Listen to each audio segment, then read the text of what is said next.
Good evening. Ladies and gentlemen. I'm going to speak in Hebrew. אני אדבר היום בעברית. Put your earphones on. ערב טוב. Good evening. Welcome to the Jerusalem Conference. תודה על ההזמנה. Thank you for inviting me to speak here. ואני שמח לדבר היום על I'll be speaking today about טרור. dealing with terror.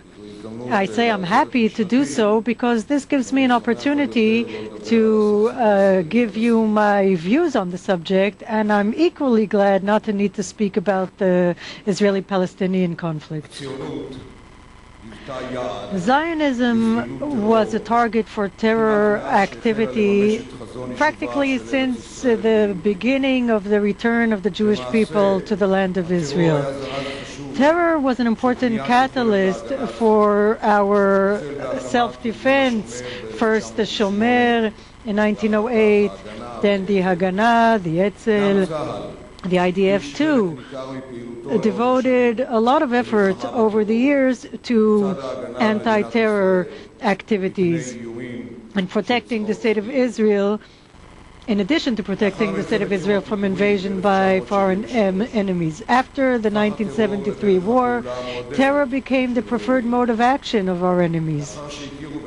Once they understood and realized that they could not bring us to our knees on the battlefield, even when they had the advantage of surprising us, some of them, namely Egypt and Jordan, chose peace, but others chose the path of terror, assuming that attacking the weakest link in the Israeli security chain, the civilians, would bring them their victory. They assumed that social processes that Israel is undergoing as a Western prosperous society, these processes would make Israel weaker if they targeted civilians. A similar assumption underlies the Jihad Islamic terror attacks against U.S. and other Western countries. From 1979, when the extremists came to power in Iran, and especially since the late 80s, when the Russians were thrown out of Afghanistan and the dissolution of the Soviet Union, this became the main threat to the free world, and not just Israel. The terror against Israel, like global terror, is constantly changing its modes of action. Currently, the reasons for this are political changes like the revolution in Iran and the Oslo Accords. One implication of this was strengthening religious terror, Shiite or Sunnite streams, and their growing involvement in terror. A second point, Israel's withdrawal from certain territories like the Gaza Strip. This was seen as a weakness. 3, Israel's military achievements, like the Operation Shield and the Gaza Cast-Lead operation, the defensive shield and Cast-Lead in Judea and Samaria. Israel was able to eradicate terror cells nearly all together. The fourth point, the ongoing learning process and constant change of terror organizations, this has led them to depend on remote-controlled missile attacks on the Israeli civilian population. The main characteristics of anti-Israeli terror now are that terror organizations are institutionalizing themselves. They are all becoming more and more involved in a quasi-state apparatus like the Hezbollah in Lebanon and Hamas in Gaza. Their armed branches are also undergoing institutionalization. Second point, since the constant friction between Israel and terror organizations has considerably decreased as a result of Israel's withdrawal from Lebanon and Gaza and its anti-terror successes in Judea and Samaria and its deterrent force against Hezbollah and Hamas, the terror organizations have lowered their day-to-day activity. Iran, Syria, and other pro-terror nations are removing obstacles, and their support is now more and more evident. Support of Hezbollah and Hamas, they are freely giving them funding, intelligence, political assistance, as well as weapons. Iran and Syria assist terror against other countries, not just against Israel, but they are never brought to justice for their role in global terror. Hamas and Hezbollah are refraining from attacks now. They are stockpiling weapons for future conflicts. By doing this, they are taking advantage of neglect of the war on terror on global powers. For example, the UN Resolution 701 and the weakness of Lebanon as an independent state. Egypt is finally trying to do something against the smuggling of arms into Gaza. In any case, this is too little, too late. Incitement to terror is going on unabashedly, including in the Palestinian Authority. So this relative calm that we have seen over the last few years is not stable. The recent murders in Judea and Samaria are an indicator of the continued efforts of terrorists. It's important to recall that terror is not a spontaneous activity. It's a result of ideology, political policy, that are conveyed by indoctrination, by organizations that benefit from constant support of countries such as Iran and Syria. As a result, our response to terror has to be the result of a comprehensive strategy that is also multi-layered. How do we wage this war against terror as we know it today? On the political strategic level, we have to understand, first of all, that giving in to terror or shrinking away from it and giving into it only encourage terrorists. This is a lesson we've drawn from our withdrawal from Lebanon and Gaza. So the first principle in this war, and this is nothing new, is never give in to terror. Next.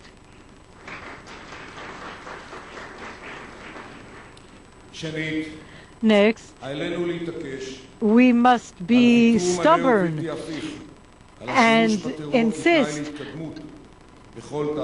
that any political process will have as its condition a total cessation of terror activities, especially when we're talking about the bottoms-up procedure that is necessary in the Palestinian Authority.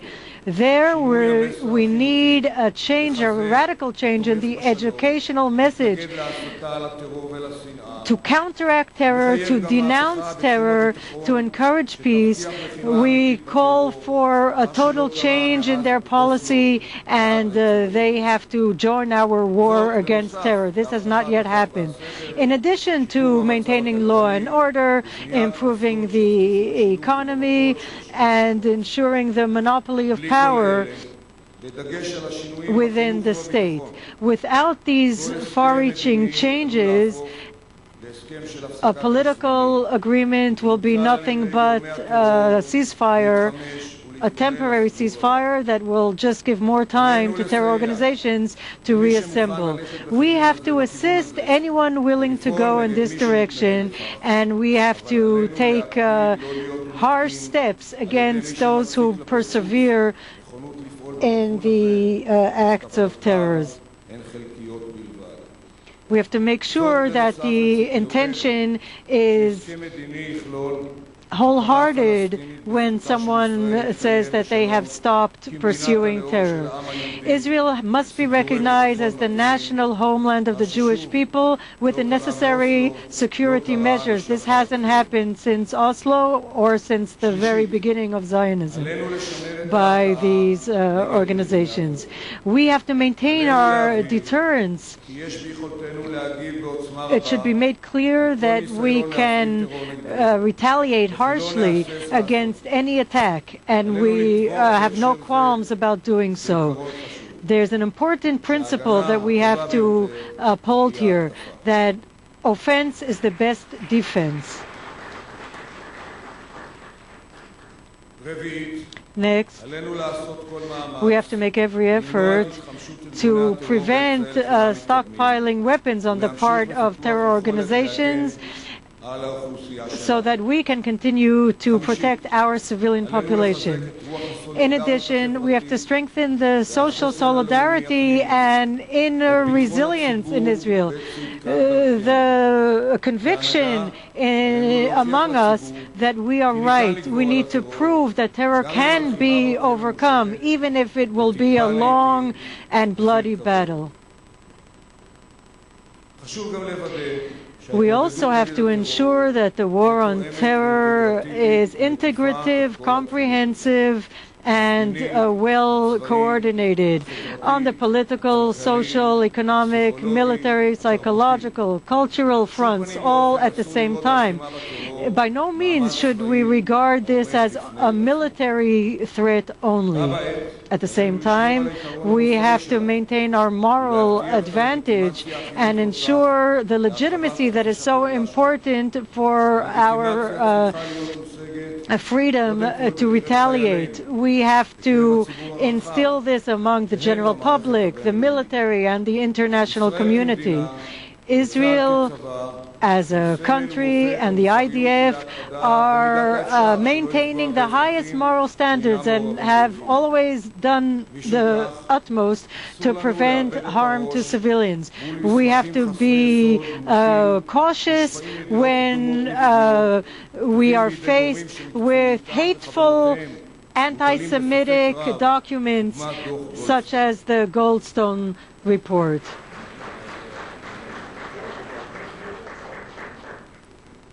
The government and the IDF have to look into every complaint against improper behavior for our own good, regardless of any external complaint, and be resolute against any infringement if such exists.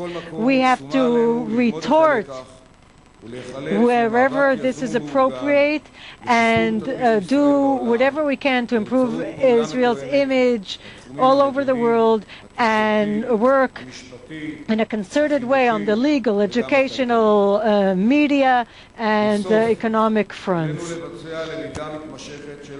We have to study future developments so that we can continue to be relevant vis-à-vis the changing challenges. Since the challenges change, our response has to change as well, otherwise we'll be preparing for the previous war. All this means that we have to intensify our cooperation with our allies all over the world, mainly with the U.S. and the moderate forces here in our own region. On the operative level, our activity has to focus, once again, on the general level, that we should take the offense by preemptive measures against terror